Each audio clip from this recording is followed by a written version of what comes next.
Hey, welcome back. So, Ralph has gone to school.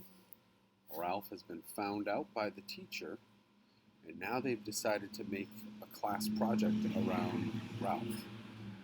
And he's got to figure out if he can run the maze, and he had some self doubt.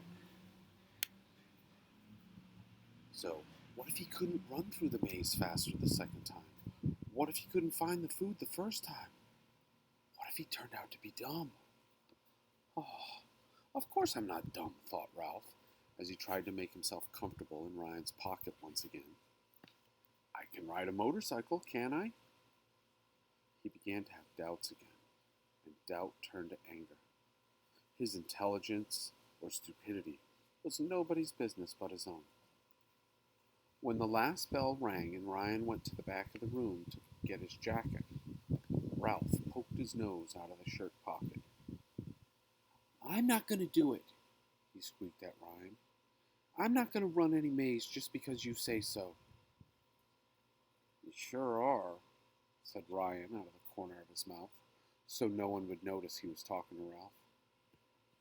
I'm new in this school, and nobody paid any attention to me until I pulled you out of my pocket. You have to run the maze. Ralph became more stubborn. No, I don't, he contradicted. And you can't make me. Ryan ignored his remark. Do you want to change your mind about staying here? You can go back to the inn with me. I'll stay here, answered Ralph, thinking of the long, smooth hall waiting for his motorcycle. I can't let Matt lose his job at the hotel. Ryan looked around to make sure no one was watching before lifting Ralph out of his pocket and placing him in an overturned boot. So long. See you tomorrow, he said. Hey, who are you talking to? The boy asked. Who, me? Ryan was all innocent. Nobody. I'm just practicing to be a ventriloquist. I'm working up an act. Some act, remarked the boy. Ryan held up one hand and waggled his fingers as if he were working a puppet's mouth. What did one dandelion say to the other dandelion? He asked in a squeaky voice, trying not to move his lips. I don't know, he said in a normal voice. Then he answered in his squeaky voice, Take me to your weeder. All this nonsense made Ralph frantic. Hey, give me my motorcycle, he ordered as soon as the other boy had left. Ryan tried again to speak without moving his lips. And have you riding all over the school? Not a chance. You'd get lost. You'd get into trouble or someone would see you. It's my motorcycle, squeaked Ralph at the top of his lungs. You give it to me, now! Ryan was the last kid to leave the room.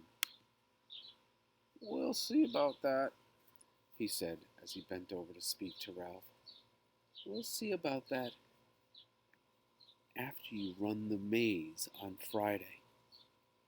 With that ultimatum, he snatched his backpack off the hook and hurried away to catch the bus that would take him back up the mountain to the hotel. Ralph was so angry, he sank his teeth into Melissa's boot. Ugh! Had a nasty taste, half rubber, half dust. He had thought Ryan was his friend. Not anymore. He was mean, he wasn't fair. Ralph felt terrible, but he was not going to run that maze in front of room 5. Ryan couldn't make him. Maybe he would even hide and refuse to be guest of honor. Ryan would learn not to try to order him around then. Ralph sat in Melissa's boot and sulked. Without his motorcycle, he felt mad at the whole world. Of course he was a smart mouse. Why should he have to prove it? Ralph felt as if nothing was fair, and nobody loved